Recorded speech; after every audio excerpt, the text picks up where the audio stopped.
Good morning, fish keepers. Cam here from the fishroom.co.nz. Hope everyone's well. It is Friday. We've started our live stream a bit earlier than normal, so it is what it is. How are you doing, John? I'm doing fantastic. Happy? How are you doing? It is what it is. How are you doing, John? I'm doing fantastic. That's some quality feedback coming through there. That was weird. Yeah, cool. All right, we have ourselves a guest sitting in the back room. We'll push some buttons. We'll bring them up. Good morning, James Nicole from Horizon Aquatics. How you doing, guys? Yeah, good, thanks. Good. Thanks for having us. Oh, thank you for coming on. It's very much appreciated. Ooh, I'm going to cough. That's a terrible start. Okay, let's get on to this. Can you please both introduce yourself and share how you got started with fish keeping and aquariums? Me? What, the whole shebang, or shall we introduce ourselves first? So I'm James, co-owner of Horizon. This is Nicole. I'm Nicole. From Horizon as well. My backstory, oh, blimey, how long have we got? Right, so I started fish keeping from the age of like 12, and I got brought up with it. My dad was into like African cichlids and stuff like that. And then got addicted, ended up, my dad turned around and said, look, James, you're that addicted, you need to get in the industry. So I ended up being a part-time salesman at a place called Bradshaw's, what was a pond and tropical, well, more of a pond like specialist, but they had a tropical section as well. Stayed there for a few years until I turned about, was it 18 when I went to, was it 18 I went to Ocean Corals? I have no idea. Something like that. I think I was from 14 to 18. I went to a marine specialist. Then from a marine specialist, I met Nicole. No, you were about in your mid-20s when you were there then. Well, yeah. Well, I was there. Bearing in mind, this wasn't like a week, a year. You know, it was a good few years. Like I was in these businesses for. Met up with Nicole on a night out. We just happened, like, believe it or not, our first like time we met, all we talked about was fish. What do you do? I was like, same as you. Yeah. So we talked about fish all night, and yeah, we hit it off. I ended up moving up to Darlington, worked with Nicole for a bit, and that's how we knew we could work together in the same industry. And then set up Horizon. That's kind of my background. And Mine's similar-ish. So none of my family like fish. They didn't even know what we're all about. They had no care for them really. So my mum was like, "What do you mean you want a fish tank?" I was like, "I really want a fish tank." And she was like, "Right, save up some money." And then I won like a little online competition, and then spent all my money on that, on my first big fish tank. And that was probably when I was about 14, 15. And then went to uni, so there was a big gap in between. Went to uni, did animal management and conservation, which was kind of pointless really, because now I don't really need it. But it did have like a little bit of fish keeping in there. I looked at that course actually. Yeah, and I was thinking the fish bit wasn't really fish bit was just tiny, and I was like, no. But at the time, I wanted to be a penguin keeper, so you know, as you do. And then did that, and then met James, and then same story there. Yeah, pretty much that, really. I think it's pretty exciting that you guys just randomly bumped into each other and then both started talking about fish. Well, there was a little bit more. So I was at, like on my uni course, and my friend did work experience with James and invited him on a night out. So it was kind of like accidental, obviously, purpose. Best night out of my life. Fantastic. That did lead on. Was going to lead on to another one of our questions. Were you fish keepers before you met? But obviously you were. So that's yeah. Right. So what motivated you to open Horizon Aquatics? That's a bit of family courage as well, wasn't it? Like a lot of it was like family courage, I would say. So like we'd been saving for a house deposit pretty much, and it was either we took all our money at a house that we'd saved, or we kept going on and on about I would love to have our own business. And our families were like, why don't you just do it? You can always rent somewhere, or you know. And so we were like, maybe we should. And then they were like, just go for it. They're enablers, aren't they? So they're like, you should just do it. So we were like, yeah, maybe we should. If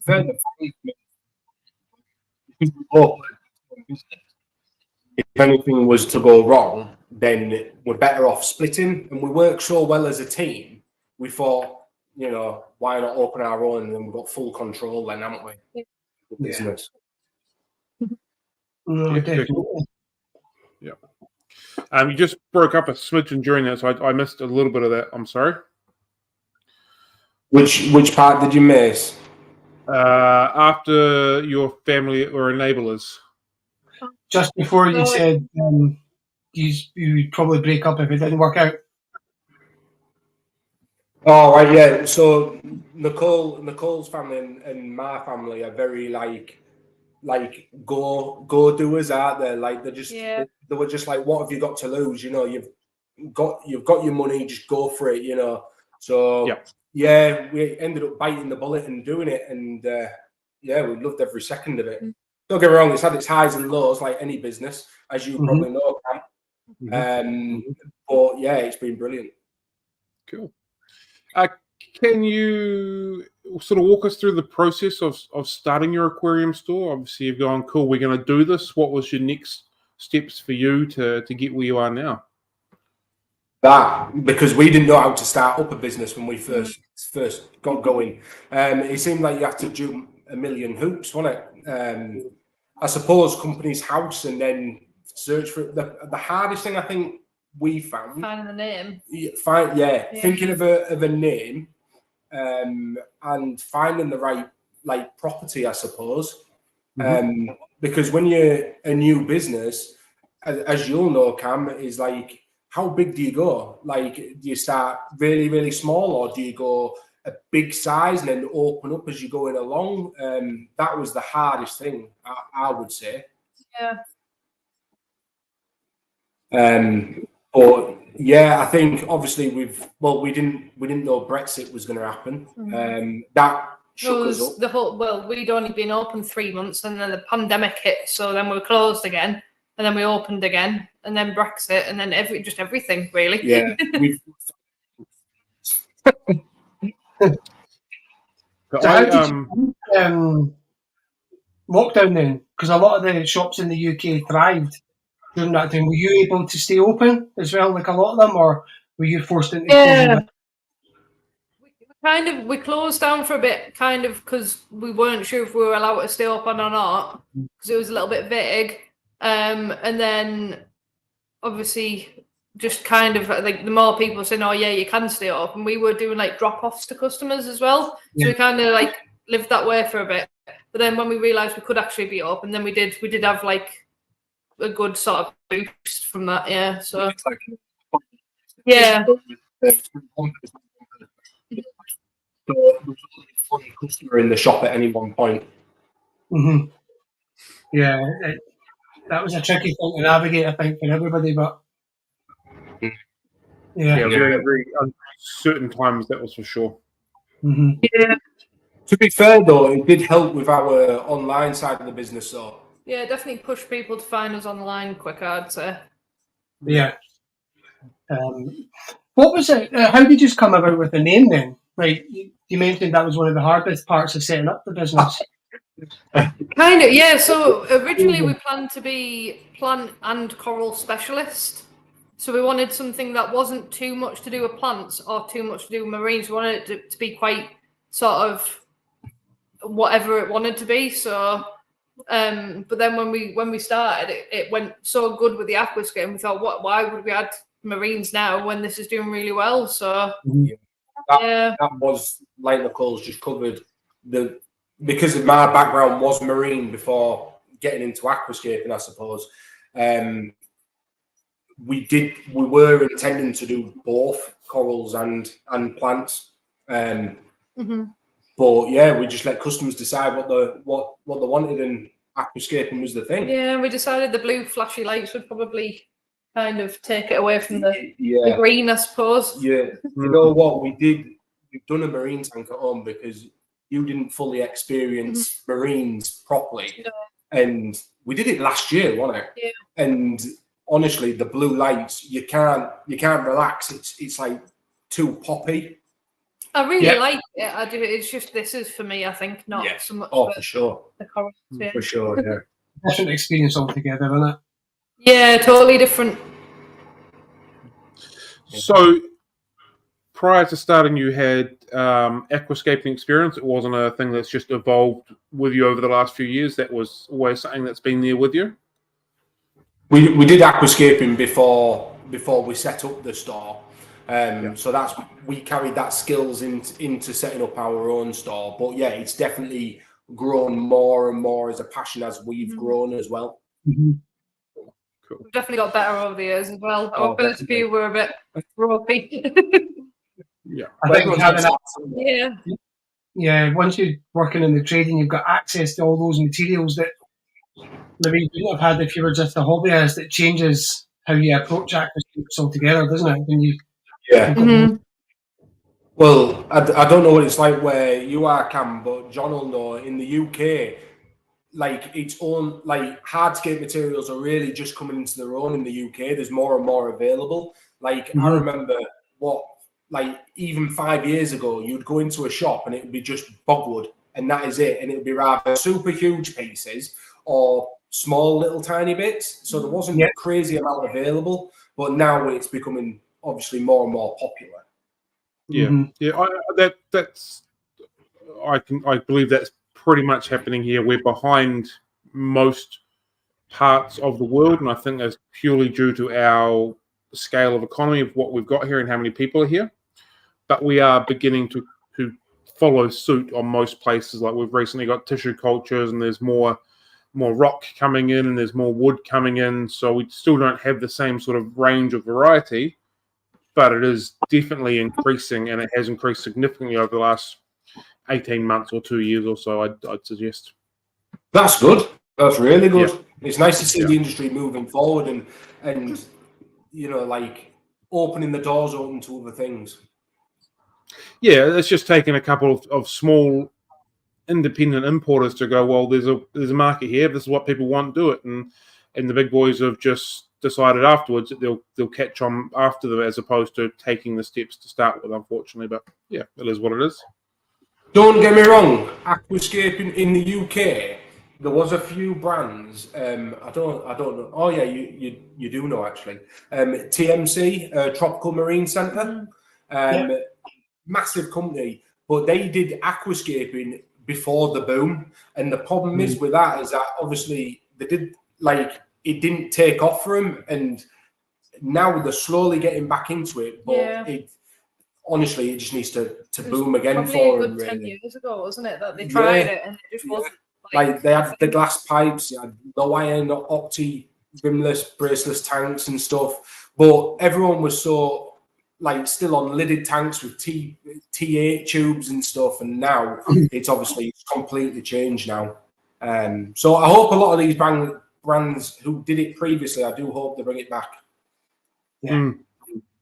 Certainly they follow the trends, and it's an upwards trend, and I can't see it going down at all. Yeah. So what makes Horizon Aquatics different from any other aquarium store? I'd probably say the amount of live displays we've got. I think that's a big thing, because when you go into a shop, a lot of them are dry scapes, and the dry scape lovely, but a lot of the time people want to see them with fish in and all the plants growing in and things. So I'd say that's probably what sets us apart mostly. Yeah, I would say so, and just the raw amount of plants as well. I think for us, with us being a plant specialist, we don't, because the shops in the northeast of England we find are really, really good. So there's no point, we can't really add that much to the fish industry, if that makes sense. But for us, plants we've opened the gateway open to pretty much as many plants as we can get hold of. We're still bringing on loads of new brands now, aren't we? But yeah, we're just filling in a gap in the market. What's missing in the northeast, I would say. Cool. Yeah, I mean, it's certainly as far as aquascaping goes, the scale that you guys are doing it, there's nothing beyond you when you're coming up north, because Scotland doesn't have anything like what you guys have got. No, there's not even there's not that many stores up in Scotland, is there really? Well, I mean, there's stores, but not many specialists at all. I mean, I've seen more shops gradually having like a corner dedicated to aquascaping, and then that slowly branches out. But nobody's got a gallery. Nobody. Yeah. Well, I would say our gallery was probably the biggest investment we made on it. I would say. Yeah, and like it does. I'll spin you around while we're talking. Sometimes you do think, oh, it's like quite like. I guess some shops would see it as like a waste of money, but it's not, because it's showing people what they can do and giving them inspiration and things. So it's also a reason for people to travel as well, because people want to come to see the gallery. And definitely. Are coming. It's definitely what makes people travel. Mm-hmm. I didn't realise you I'm spinning it really slowly, and I thought, hang on a second, that wasn't designed for that, was it? That wasn't smooth. That was not smooth. Very cool. Do you guys stock fish? Yeah. Yes, we do. Yeah. Cool, yeah.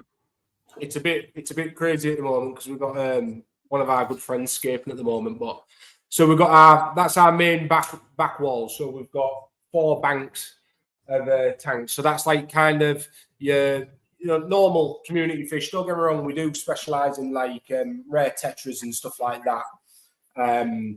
We've got a dedicated nano room, but I can't really show you that. It's the other end of the shop. Yeah, that's got 45 little pigeon holes, I think it is. How many was it? 45. I thought there's more. I don't know. There's a lot anyway.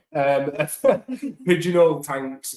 So we push heavily into like nano species like dwarf rasboras.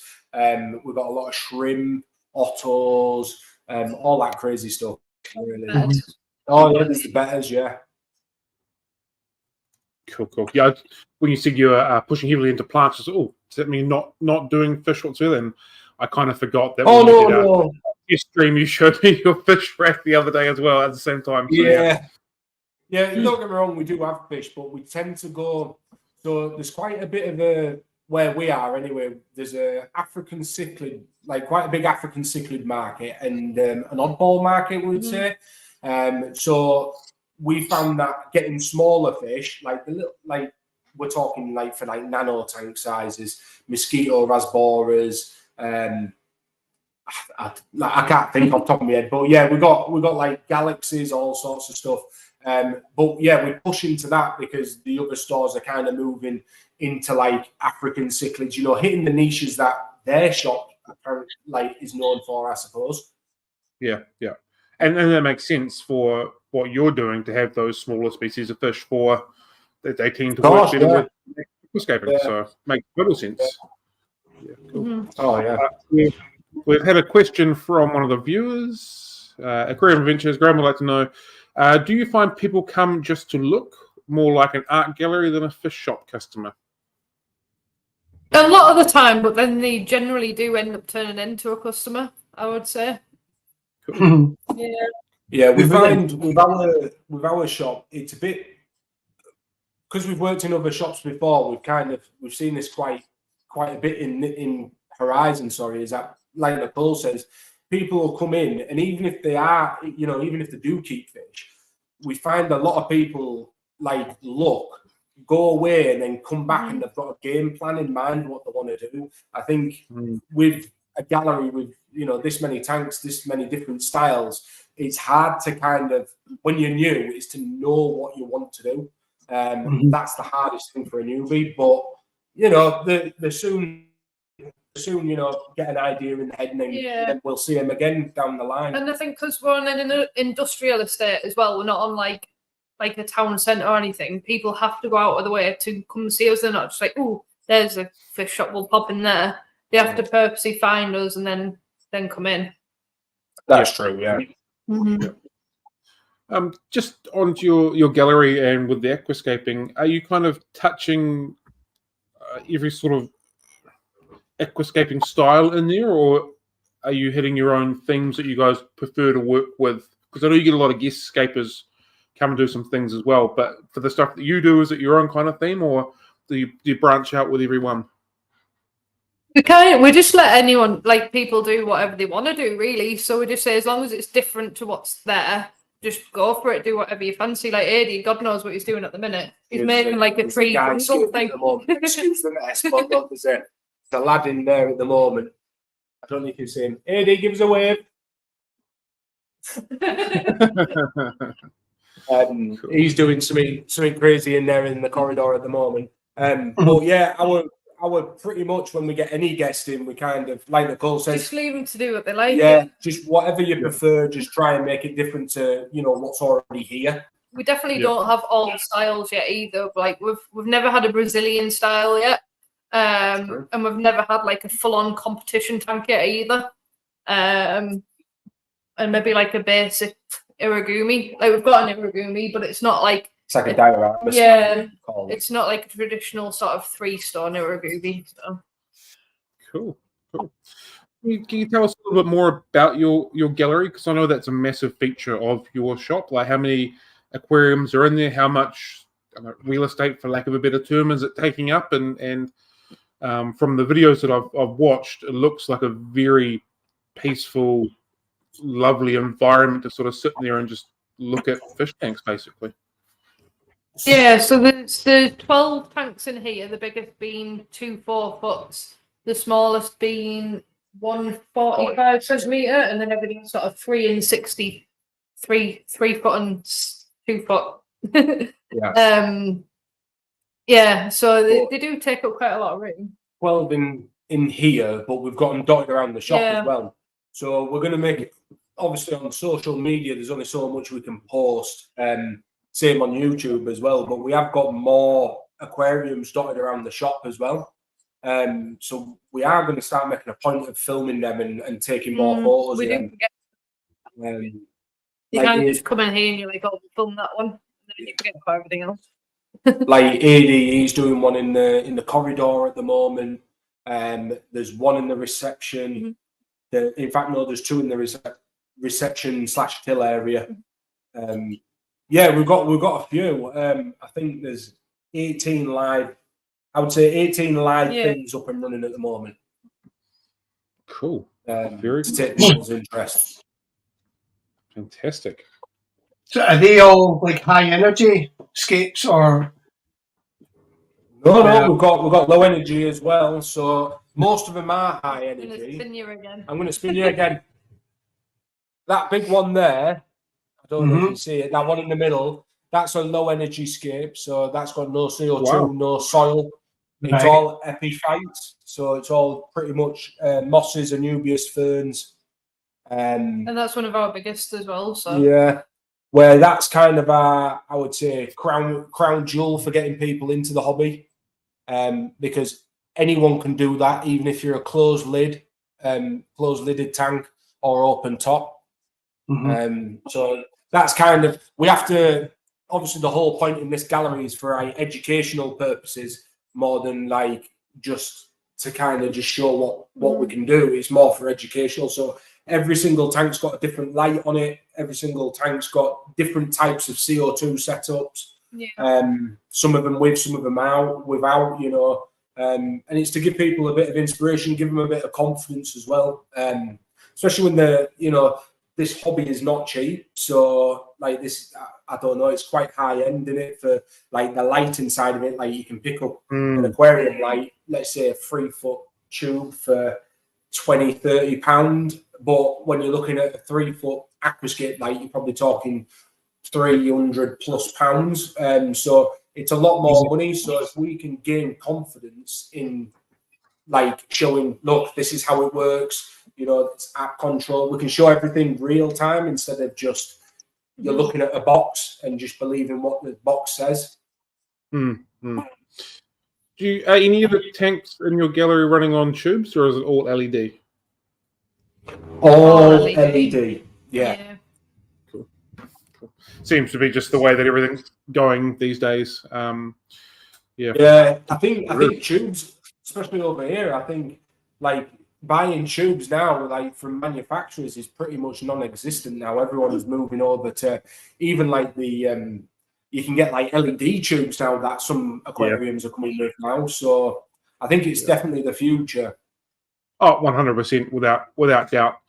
And it's definitely where if it's not headed where it is heading for sure. We struggle to find tubes down here as well. There's still people, myself, that are running aquariums with tubes.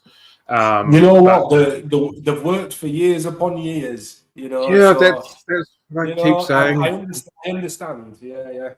We still I'm still holding on to the days where I was running a couple of metal halides and I was ignoring my power bill each month. I'll do that now. Yeah. I don't know what the energy like the energy, because we've had a massive energy price increase over in the UK. I don't know what it's like over there, but yeah, we had to very quick. Why?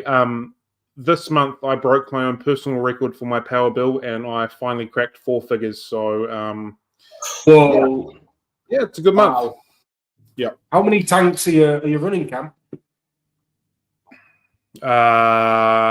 Roughly 150, 160 or something like that. Mainly set up as fish tanks for keeping fish, as opposed to display tanks. There's only half a dozen of them. It's all fish tanks for keeping fish and for spawning and that sort of thing, if that makes sense. Yeah. Mm-hmm. Yeah. So. Wow. Yeah. Yeah, that's crazy. Yeah, it's good times. You said that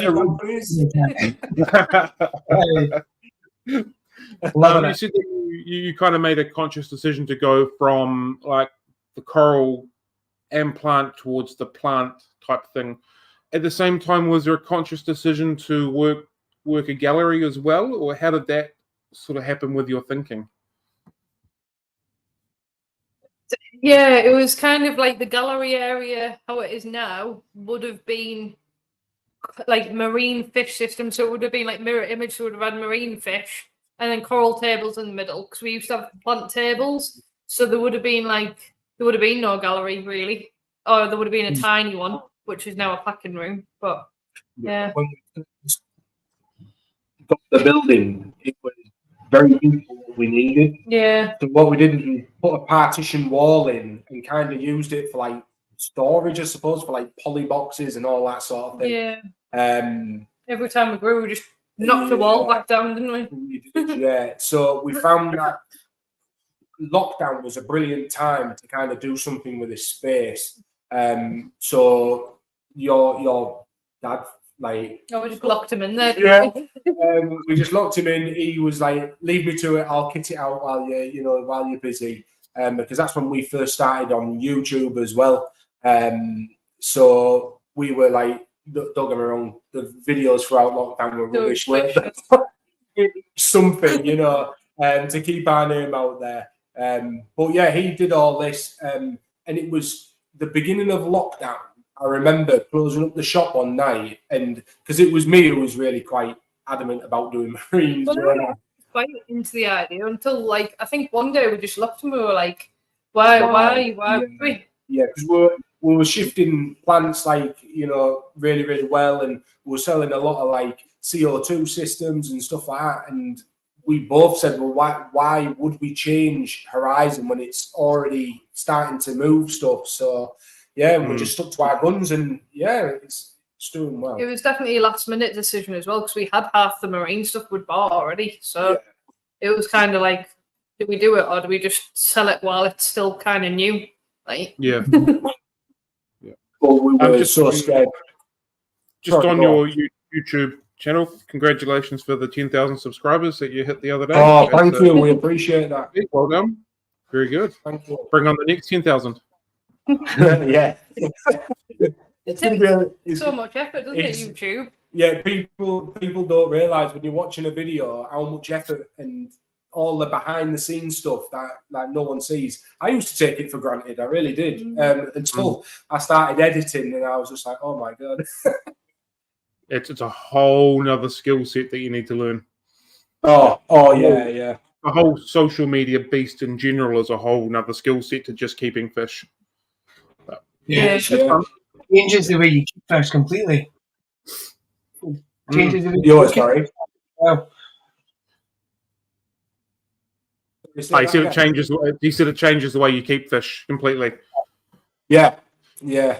I think the world we live in now, you have to be on the ball, and like you've got to look for the next thing that people are on, to kind of keep the buzz going. For sure. We've had a question from the viewers, so I'll bring that up. Unfortunately, it covers both of you, so we'll read it quickly.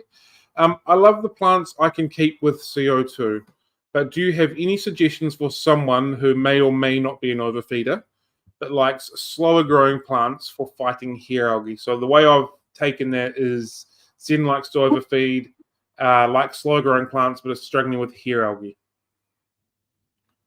That's the most difficult thing. You do need your fast growers to combat algae. Yeah, and for fast growers, you're better off having like soil in there. So even if you had like pockets of soil at the back with a few fast growers and then predominantly like slower growers, because you don't necessarily have to have CO2 for like fast growing stems like Sessiiflora. Yeah, Limnophilus sessiiflora and stuff like that. Heavy root feeders, that's kind of like Amazon swords and stuff like that. Yeah. They're brilliant at sucking nutrients out of water. Where it's a balancing act. Like all our tanks have fast as well as slow growing plants. We always generally come in with one or two generally fast growers, and then the rest would be like steady or slow growing, and that's to combat against the algae. Yeah. But the biggest thing, if she's whoever's suffering with the algae issue, is to get your lights on no more than 8 hours a day. If you go over that 8 hours, we've found that it's a trigger for algae to just start taking it on. And temperatures as well. Try and lower them if it's not going to affect whatever fish you're keeping as well. See, that's the thing. Cam breeds fish, so you might kind of hate this, but all our tanks are running on 23. Yeah. So it's a case of for breeding fish, it's no good, but for actually keeping fish like alive and happy, it seems to work. It really does. They are all on 23 within reason, apart from like the ones who've got betters in dotted around. They're on 28. Yeah. And then obviously we would never put anything like a discus in there or anything like that either. No, yeah, obviously you're more finicky species, then we wouldn't bother. But anything that would suffer at lower temperatures, we would never put in there. But can you explain the correlation between lower temperature and algae a little bit? I don't think I've heard this before. Yeah, so it's pretty much it speeds up the process. So like where there's like hotter temperatures, it makes it grow a lot quicker, doesn't it? Yeah, it's like the metabolism of the plant as well. So even though you're upping the algae, you're also upping the plant, meaning that the plant will take in more fertilizer. It's going to need more CO2. And if you've got like over 8 hours on a hotter temperature, it's like discus tanks are brilliant at keeping Amazon swords, but you don't see them keeping like other aquascape types, if that makes sense. Like it's always like Valis and Amazon swords. You start getting any advanced plants in there, they just hate the temperature. Right. Cool. That makes sense. With fish themselves, you lower the temperature and you can control bits and pieces as well. So I never knew that correlation between the algae and the temperature as well, but it makes total sense. Makes absolute sense. I don't know, Cam, do you breed ottos or not? I do not, no. I'm going to say if you're into them and you want to breed them, they breed at 23. because we've had it a couple of times in our gallery where they've bred and they've actually successfully had. But we're not talking like your normal Ottos. We're talking about, I forgot what they're called now. It was the little peppermint ones. I forget the name as well. Oh, I know the ones you're talking about. Cool. Yeah.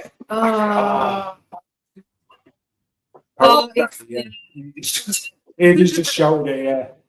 For all that, yeah. So this was age, wasn't it? Yeah, so the breading at our tanks and they were sat at 23, so that's quite interesting to know. Cool, very interesting to know. It might not have been, but it seemed to trigger them though, didn't it? Yeah, they did it. Cool. You also mentioned then that sword plants draw a lot from the water column.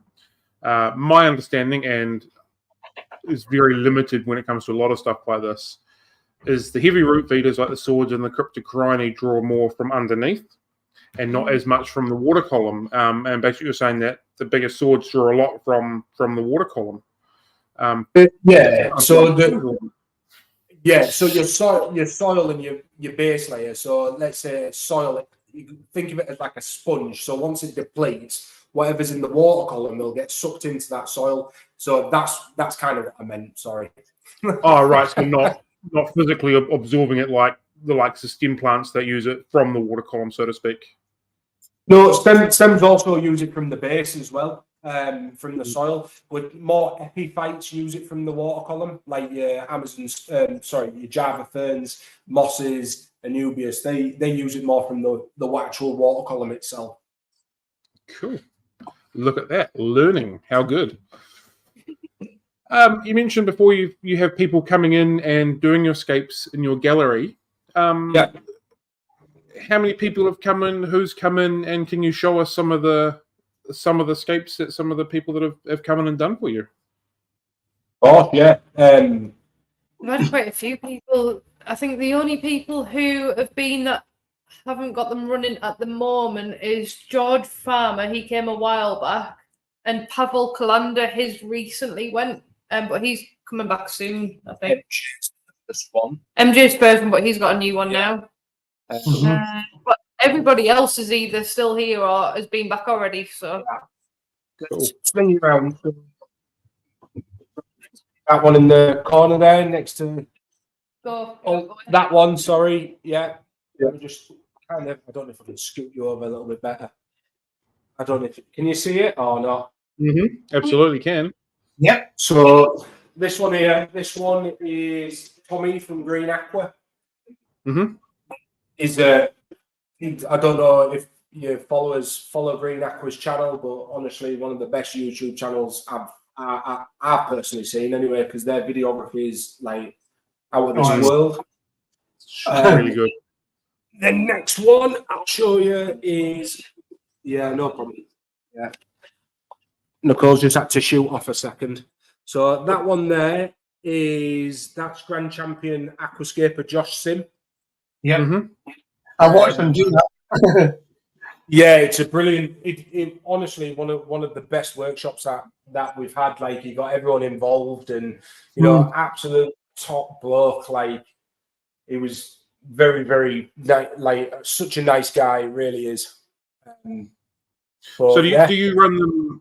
Do you run them as workshops, or does it depend on who's coming in to do the scape? Yeah. So the term workshop is a bit. So people hear, like, see it and hear it differently. So workshop is where obviously everyone will get hands on. Let's say where a workshop that a lot of people say is a workshop is like the guest would do the tank, and then he would obviously, or she would, explain what's going on. So with this one it was a bit weird. It was like with Josh, he didn't want it all about himself. He wanted everyone there, and he stressed that a lot, that it's our tank and not just his. What's really nice. Cool. So John, did you say you watched the video? Yeah, I've seen some of it. Yeah. Yeah, so on there, it was like all these rocks were all placed by the customers who were actually watching him. We had about 45 people, so I think half of them, got involved anyway, what was nice. Cool. And the last one that we've got up and running as a workshop anyway is that one there. So that's Luis Navarro. I don't know if you can see it. That one in the corner. Oh yeah, from Seachem. Yeah, from Seachem. Yeah, we've been good friends with Luis since the start of Horizon. What you got? Sorry. It was before even. Yeah, just before Horizon. But yeah, we've become really, really good friends with Luis. He's a bit of a dark horse as well because he doesn't really like advertise the fact that he does aquascaping. He just kind of puts it every so often. I've got a workshop on. It's not like he plasters it everywhere and stuff. So, but I like him for that. He's a real character. Cool. Then this one is MJ's. Because the main reason why we get guests in as well is because obviously for ourselves we can only do so many tanks, otherwise they'll get a bit repetitive in style and stuff. I don't know if you can see that. Yeah, let me just move it a bit further. This one was one of the newer ones on our channel. It's really hard to see, isn't it? I really need to get down and see you guys in person. But yeah, this is quite a newish one on the channel anyway. It's the glare off the light. There we go. But yeah, so there's that one. That one's MJ's. It's quite a new recent scape. That one's Rachel's, who's soon becoming one of our new employees at Horizon. RE Scapes on YouTube. And that one there's Geordie Scapers, but I'm editing that video at the moment. And you're going to see it next week. I was going to say, hasn't Mark recently done something with you guys? He has, yeah. He's done that one. Yeah, we spoke to Mark earlier in the year. Yes, we really watched nice, that actually. Yeah, really nice guy. Sorry, let me just sit back down. There we go. Yeah, he's a top guy. He really is. We've kind of got this like family sort of like relationship thing going on because he started his YouTube journey and his aquascaping journey at the same time we set up our store. So yeah, we're really, really close with Mark. Cool. Yeah. Like I said, he seems an absolutely lovely guy and it was really nice fun having him on. Yeah, he was an absolute top guy. In fact, he was in today, wasn't he? Yeah. He's here all the time. Yeah, he's a top guy and he's he's willing to help people out as well. And I think that means, means a lot in the industry. It really does. Yeah. I think there's a bit of a change of the guard in general for aquarium keeping. It used to be, I know this information, I'm not telling you, work it out yourself. And now it's gone to, I know this information, you've asked me this question, sure, this is what I can help you with. Maybe try these. And that's a fantastic thing. It's becoming less, I'm going to use the word elitist, but it's not really the right terminology, but it's becoming more easy for people to try and experiment and experience without the old boys going, no, I've taken 4 years to work this out, you take your own time to figure it out kind of thing. Yeah. Well, that's so true because when I was in Marines, so we were dealing with like SPS corals, what are like one of the hardest like corals to deal. Literally, you blink and they'll be just starting to die off. They were that solid. Yeah. Constantly testing and stuff. And when I was in the Marine game, I wanted to do a freshwater tank at home just to keep the hobby going. So I've still got an interest. And I was saying to a few guys in the store I used to work at, I'd love to do a planted tank, like one of these aquascapes. And all of them, literally all of them in the marine industry, for some strange reason, just went really hard to do. It's virtually impossible. You just get smothered by algae. And I was like, well, hang on a sec. There's this Takashi Amano on YouTube, ADA, and he's doing it like there's no tomorrow. It can't be that hard. It must be just misunderstood. And yeah, it's the communication. But with technology nowadays, look, we're talking to Cam from New Zealand. It's just mad, isn't it? Yeah. Blows my mind every week. And John from Scotland, it's just mad. All for the love of loving glass boxes that's held with water. We can all get together from around the world and just talk about it for hours upon hours. It's fantastic. Yeah, for sure. It's all about building relationships up as well. It's like now I know my first person from New Zealand. Woo! Yeah, that was my first person from New Zealand as well. Oh, man, look at me go. What are some of your favorite fish and plants to use in aquascaping, your aquascapes? Fish, probably chili raspberry. I love them. Yeah. They're like the little tiny red ones. Mm-hmm. I don't know about plant. I get bored of plants quite easy. Not bored of them, but like I change my mind every 2 minutes. Yeah. Yeah, I don't know. Yeah, we go through stages, don't we? At the moment, Spiralis red. It's like a bright red crypt with the the lime green line down it. It's really nice. My favourite plants have got to be Bucephalandras. I just love them. Like there's this like eeriness about them. Like they're so easy to keep, but they look quite exotic. Get them under the light, you just get that sparkly texture on them. It's amazing. Exactly, yeah, and you can get loads of different like colours and textures and all that. Yeah, I love them. So Bucephalandra from my plant. My fish, oh god, blimey. It's a tough one. I'm gonna have to say Golden Congo. I'm gonna say it would be weird if you didn't choose them. You've never changed them, have you? No. I always, whenever I do a tank, if I've got one, like at the moment, we've got one in the reception, the big jungle tank. They're in there at the moment. I can't live without them. We have to have a display with them. So yeah, one of my favourite fish. Cool.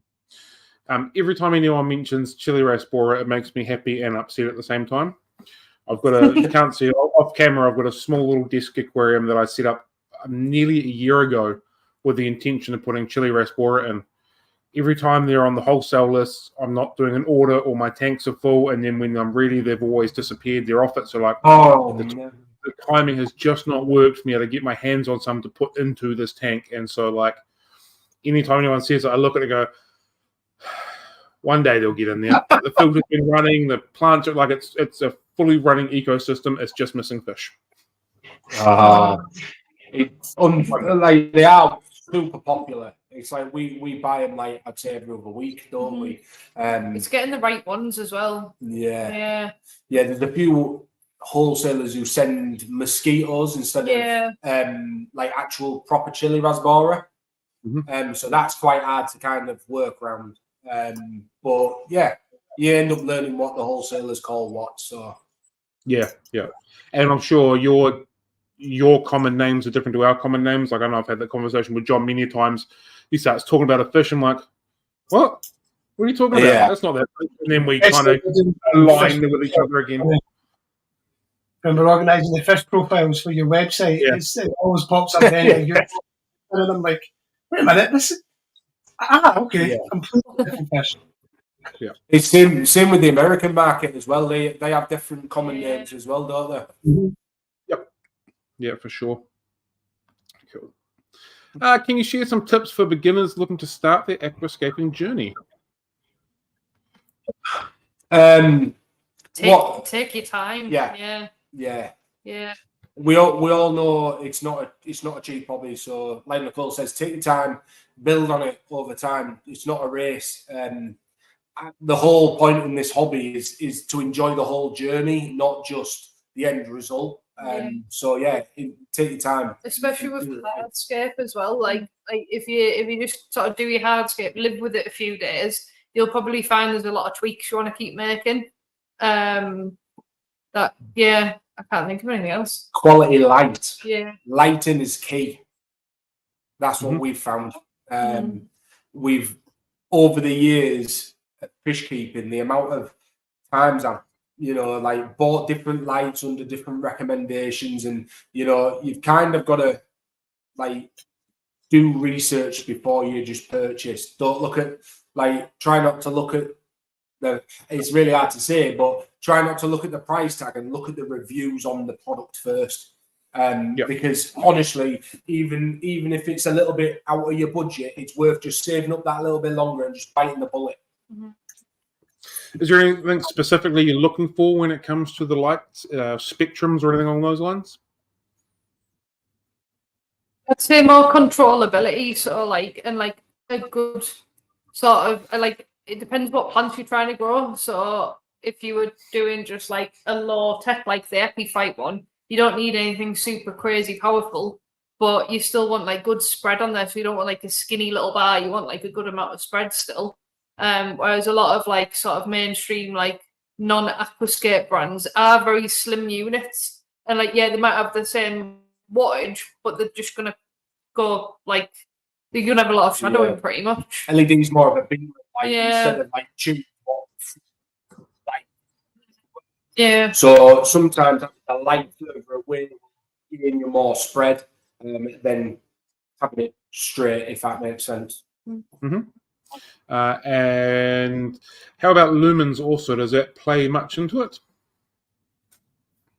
So there is calculators you can do online to calculate how many lumens you need, like for what species of plants. They're always good to sort of go by. That's kind of what most people do. Yeah. So it just depends on like how deep your tank is, and to how many lumens you need for that plant, really. But there is calculators you can use online if you get stuck. Don't get sucked into buying the supersonic one as well. So this is kind of like, don't look for like the highest lumens and stuff like that, because you've got to think when you're buying plants that come from all over the world, so they've all got different like par readings and stuff like that. So don't look at it like when you're picking plants, kind of pick plants that are like, so if you're going to do an epiphyte only, so all slow growing plants like anubias, buces, ferns, like mosses, you're going to need a lower power light, and that's okay to put them plants together. But if you go, I'm going to do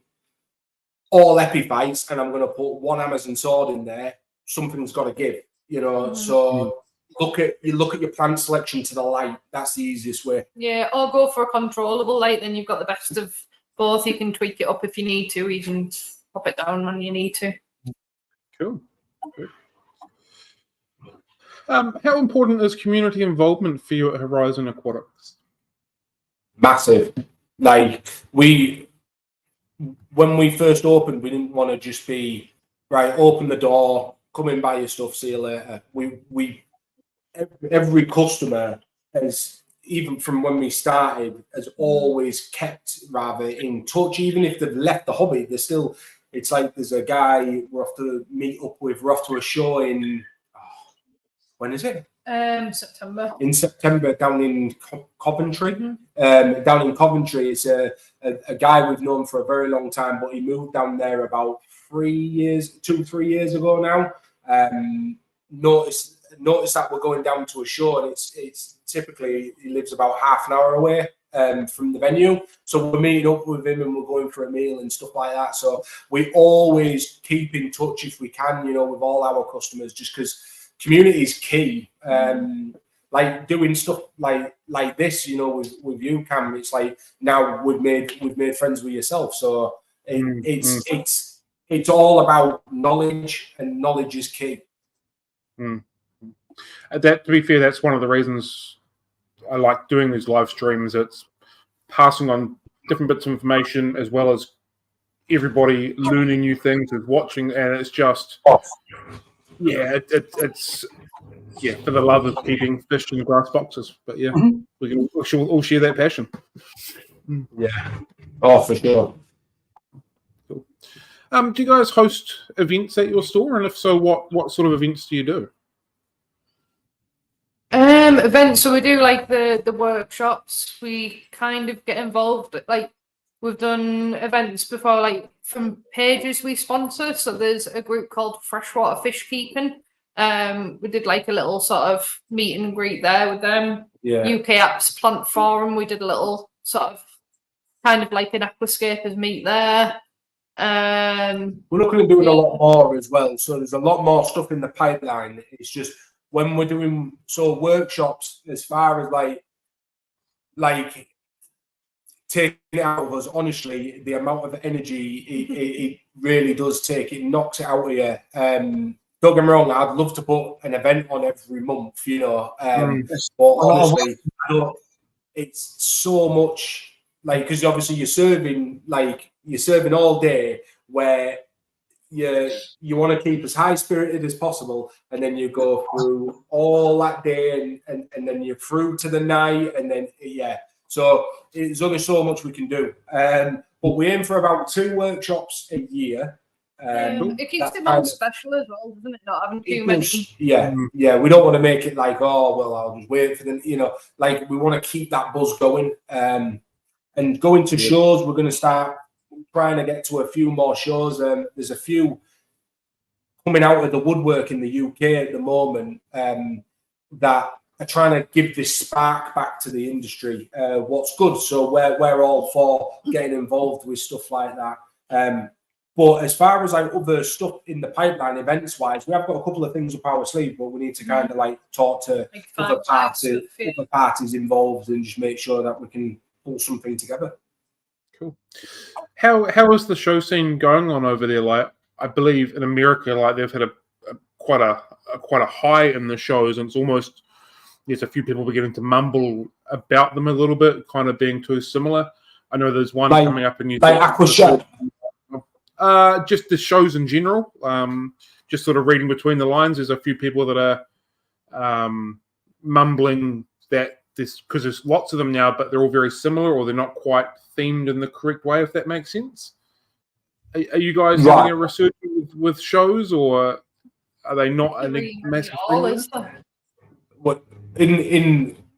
I don't like shows, as in like shows for the public and things like that. Well, in the UK, we have like the Live Bearers, the Live Bearers Association. Oh, you mean bench shows? And then you have like convention and stuff like that. We call them conventions. Sorry. Right, okay. Yeah. So so you mean like proper aquarist shows, don't you? You mean like someone will come down with a show tank, put your fish in there, and he gets judged. Are they the ones that you're talking about? Yeah, judging, or like where you've got different businesses showing off their products and hobbyists walking around and just a whole bench and a whole bunch of people in a hall type of scenario. Yeah. So as far as like customer to like consumable, like as in like you go to a bit like Aquashelter, there's one starting in the UK at the moment, what is looking promising for the future, because we're attending this one, taking plants and all that sort of jazz. That's got a lot of like good spark behind it, so we thought we'd jump on that one. As far as like actual shows, fish shows, like your traditional clubs, like the Killifish Association and stuff like that. Yeah. So there is still a few going, but it's not like it was. Like I remember going to one about an hour away from here, what was a massive show. Like when I mean like for a 13, 14-year-old me, I was thinking, oh my God, there was, like they had auctions and there would be like 200-300 people at these auctions, and don't get me wrong, you could eat fish up for peanuts back then, but it seems to be, it's quite, I think a club what's niche, and to go to, because I used to be in two, I used to be in the Killifish Association, and then there was another one, what was Rydale Aquarist Society, and you used to meet up every month, chat, get to, what you've been doing, I've been trying to spawn these and stuff like that, and then they're kind of fizzling out, unfortunately. I think it's quite it's an old school, unfortunately. I think with the younger generation as well, it's kind of looking a bit old school, if that makes sense. I think social media is definitely has obviously killed that, where I think a lot of shows now, that's why I think there's these big public shows going on now, like Aquashelter, bringing people together in it. And that's what this hobby is all about, and it still needs that spark. Well, I mean, it was about 8 years ago, when I first started my Facebook group, Lothian Fish Keepers, I started putting on events where I would get the local shops attending and the local clubs would attend, and we would have small, like a shrimp show or a live bearer show or whatever. And there was one of the events we hosted the catfish study group as well. And they were, I was getting 200 or 300 people coming through the door for them. They were really, really good. Yeah. But my life changed and I didn't have the time to do them anymore. But there's definitely a place for that. people, as opposed to the small. Yeah. Getting everybody together for a wide. Yeah. You don't have to be a member to join and that kind of thing. So yeah, it'd be good to see that kind of thing come back. There is still your hardcore fish people out there. Like there definitely is, because we see them coming through here, and you know we're not super specialists, but we do, like, we're not super specialists in like L number plex, but we still get people coming in, you know, and you can tell that there's still that spark there. There just needs to be. So there used to be years ago. There used to be like, it's gone, like we're talking years ago. There used to be a show called Fishes of Fishes at Doncaster. It was no jokes. The biggest, like all the top winners in the UK, like for bench tanks, they used to go to that show, and it used to be like the final, I don't know, showdown. I don't know. But yeah, that used to be massive. There used to be, I think, the Castleford Association. That was one of the big shows. You know, I think they're still going as a club, but as far as I know, they're only doing like auctions now. I don't know. There could be still, like, there's Nets in Newcastle. I don't know if you've heard of that one, John. That's a big club. Yeah, that's a really big club. But I don't know. I think it just needs I'd love to see the industry go back to how it was, where it was like specialist shops for specialist things, and you've got your clubs. I'd love to see all that again, because it needs. Don't get me wrong. I think aquascaping has kind of given fish keeping a bit of a kick up the backside. I think it's given a bit of a spark to everyone, and you know. But people nowadays can access the tools they need for their niche passion online, so that you don't have to get that information, and you don't have to be meeting up with people to grow. It's all done online now, so it just needs to be brought off that and into the public again, and bringing people back in contact with each other. So I think shops. I think we know a lot of shops, and a lot of shops are making big effort. There's more and more, like, because there's a lot of shops who do communicate with us, and they're always like asking, and what do you think if we do something like that? Everything's worth a try, you know. For customers are always, you know, customers are what keeping our business going. So you keep customers happy, you know, they keep us happy. So you've just got to try, and it's the only thing you can do. Exactly. I'm just quite mindful of the time, and you guys said that you wanted to shoot off after about an hour or so. So just keep looking at the clock. Yeah, just shout out when you're ready to rock, and we'll kind of call it a day for you. There are more questions. What was that? Sorry. Are there any more questions from viewers? From the viewers, there's a couple, but we've got about another 50 to go through. So we got plenty. It's more on when you guys have to shoot off, and we can call it then for you. Of course, yeah. We squeeze a few more questions in if you want. Yeah, fire away. Awesome. We'll just try and rock through a little bit of every section, so we get a bit of everything for now. Okay. If it's getting noisy, don't worry about it. It's just we've got the sprayers. There's a spray system on at the moment. It's going to start really firing up in a second. Okay. Cool. How do you keep up with the latest trends and innovations in the aquarium industry? Good question. In what respect? Like new products coming to the market, or do you mean like how we advertise and stuff like that? We can go with both. So new equipment coming to the industry, that's a tough one, because there is some manufacturers who are bringing it out way too quick than what shops can actually get them in at. But I suppose you go off popularity and stuff like that. Keep an eye on. We always keep an eye on forums, see what people are chatting about, and kind of Instagram, and just keep an eye out. And you know, like when a company uploads something new, and if it's getting a lot of attention, we'll always, if it's an expensive product, we'll try one and then see how it goes. If it moves quick, then we'll go, right, okay, then yeah, we do need to invest more. But if it's like something that we know we're getting a load of people asking for them, yeah, we'll get a few of them in. But that's for like new products as such. But as far as like how we, what I was going to say now. What was the second bit? What I can't remember what I was going to say there. Advertising and essentially marketing for yourselves.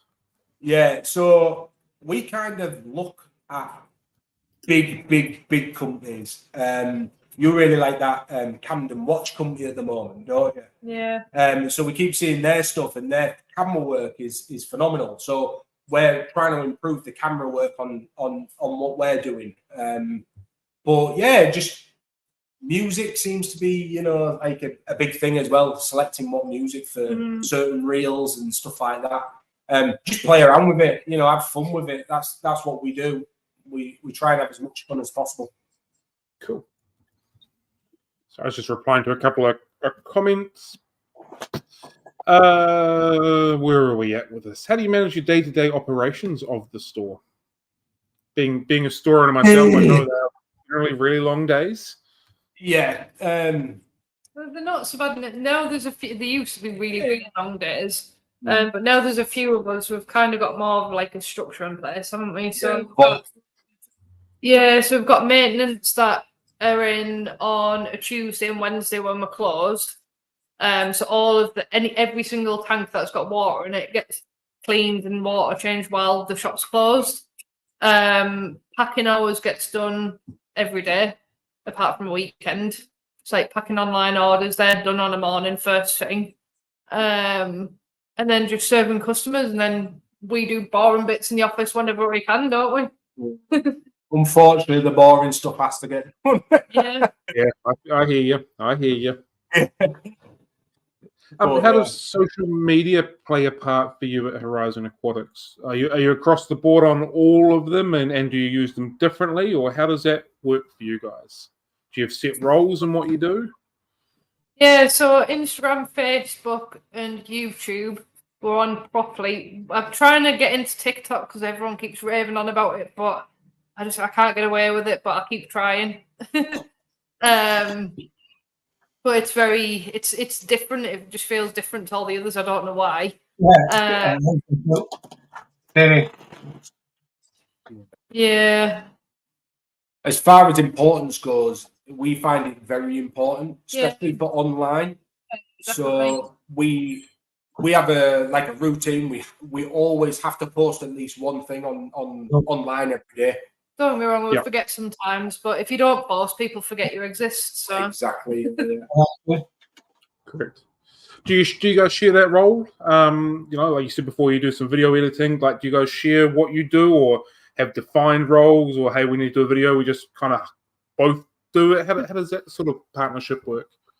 I do mostly Instagram, and then we've got another girl called Charlotte. She's into doing all like her macro shots and things. So when she's in, she'll do like a backlog of like drafts for us. You do mostly just YouTube, don't you? Yeah. Takes a long time. Yeah. YouTube is probably the biggest. Well, saying that, all of them really. It's like even a reel that you see, and it's like 50 seconds. Like one of us could be on that reel editing it for a good half an hour, 45 minutes. For 50 seconds, it's insane because you've got to time everything correctly to music. Yeah.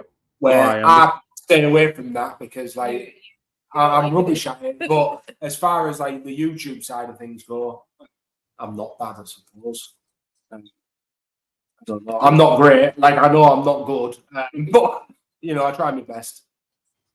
That's all anyone can ask for. It is, yeah. Right. How do you plan to keep evolving your aquascaping gallery?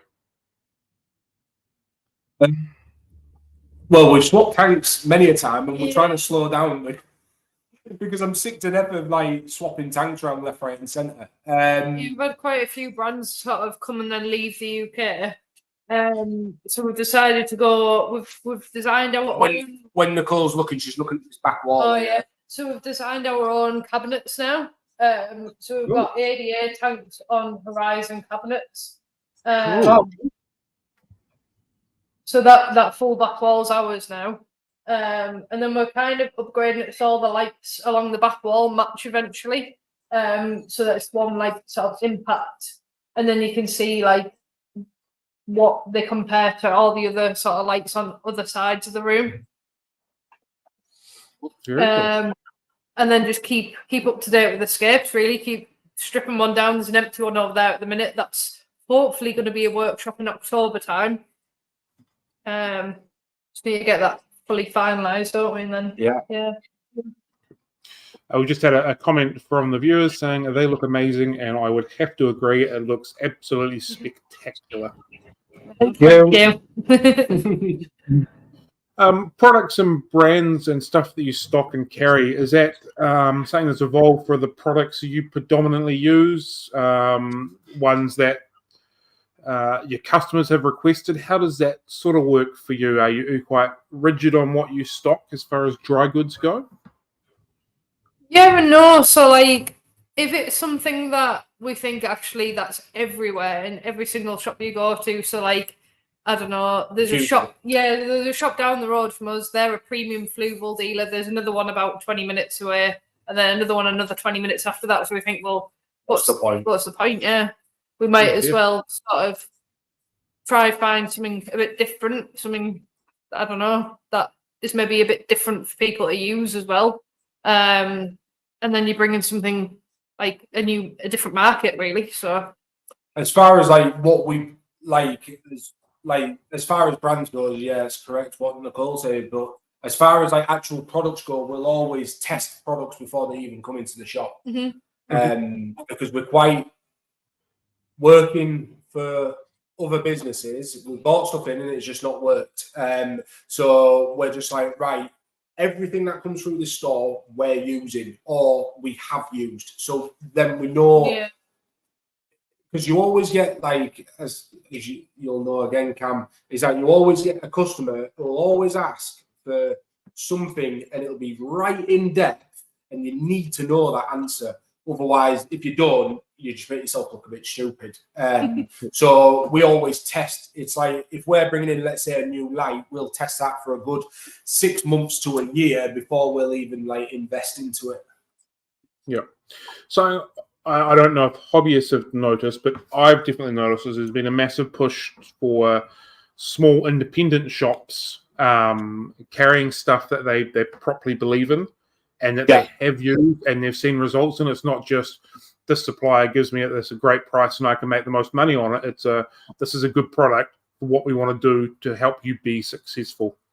And that is something that's really coming through with a lot of small independent shops, which I think is fantastic for the hobby as a whole to grow. And that's just clearly what you guys do as well. Well, yeah, like we work quite closely with the like you were saying with the manufacturers. If we're filming something, like, and we tag them in it, like the brands who we like stock, they will share that straight away. What helps independents massively. Where the guys who we're dealing with anyway is like the good, respectable like companies, and they always put the customer first. And for us, we can only carry that down to the customer. You know, if we find that there's like a company that hasn't got the best customer service, we'll just drop them, and it's because it reflects back onto us as well. Yeah, very cool. So, cool. Thomas would like to know, do you find it harder to aquascape bigger tanks opposed to smaller ones? That is a good question. No, I wouldn't. It's just different, isn't it? It is. I would go. It depends on your local, like your shops near you. Yeah. If they've got big hardscape, always go for a bigger tank because you'll have more option for bigger hardscape. If they concentrate on more of the smaller stuff, go for a smaller tank because then you've got more option. It depends how sort of in depth you want to get as well. If you want to get lots of small stuff and build your own sort of structure, then a big tank's fine. But if you don't and you just like want one piece that's kind of like an Instascape and you just want to stick it in, then it's easier to find smaller pieces. The biggest thing that I can say to anyone, I say it to every single customer who comes through if they're new, we generally get people coming in and they'll say, "Oh, I've been to my local fish shop. The bigger your tank, the easier it is to keep." Honestly, it's not. I personally think that's a myth, because if you've got a big tank, you end up going bigger fish in that tank. And if you've got a small tank, you keep smaller fish. So the only difference is the customer's stocking levels. Are they going to go high or are they going to go low? So you can make it as easy or as hard as you want. And budget as well. Bigger tank you go, the more bigger budget you've got to chuck at it.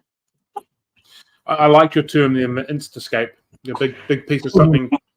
Yeah. It makes sense. I get that as soon as you said that. Yep. Cool. I think this thing, I do like them sort of tanks. Like a logical time for us to stop with the time restrictions that we've got today. So we like to end our live streams with what we call the quick school of 6, which is 6 very short answer questions. So we'll crack on with that, and we can let you go do what you've got to do. So in a coin toss, heads or tails? Heads. Heads. Cool. Tea or coffee drinkers? Coffee. That was very unanimous. Why have you gone to like monotone? Are we alone in the universe? No. If you could have a meal with anybody, alive or dead, from any point of time, fictional or real, who would it be? David Attenborough. I'd say it's Castellano. Yeah, we've had both those names pop up more than once. Yep. Paper, scissors, rocks. What's your first call? Scissor. Rock. Why did I have to think that? What is your unicorn plant or fish? One that you've never kept, one you've never spawned, photographed, or anything like that? What is that one thing inside an aquarium that you just want one day? Little tiny orange crayfish that we're not allowed to keep over here. Neither I've are had we. them before. I've had them before. They're very, very cool. Yeah, I really like them, but you're just not allowed them. They're not even the problem one either, are they? I don't know, No. but I really want one. They're so cool. Like I got them imported from that Garnell place in Holland. Yeah. That was really, really, really cool. But don't tell anyone. Tiny as well, aren't they? They're quite small. Yeah, they're probably about 2 centimeters. Size. Amazing. Fish. You've had loads of time to think now. I know. My fish isn't even an aquascaping fish. It's a monster fish, but they've reclassified it. It used to be called the tigerinus catfish. Cool. What is Very like? cool. It's like a tiger. Like the tiger shovel nose, but it's like the rare one. Yeah. Oh, cool. Is that the ones from Peru? You what? Sorry. Is that the ones you get in Peru? Yes. Yeah. Neat. Cool. And the last question that we have for you is, where can people find you if they want to watch some of your content, get involved with what you do, have a conversation with you? Where can people find you guys? On YouTube, Horizon Aquatics, same on Instagram. It's Horizon Aquatics UK on yeah. Instagram. But yeah, just Horizon Aquatics. Cool. Thank you very much for your time. It's greatly appreciated. This has been incredibly fun. Helen's mentioned that she's picked up all sorts of tips today, so our job here is done. So thank you very much. Thank you very much. Thank you for having us, and cheers for watching, guys. Cool. Yeah. Hope you have a lovely evening. Thank you, everybody. Bye. Fantastic Friday. Have a good one, team. Happy fish keeping, and catch you later.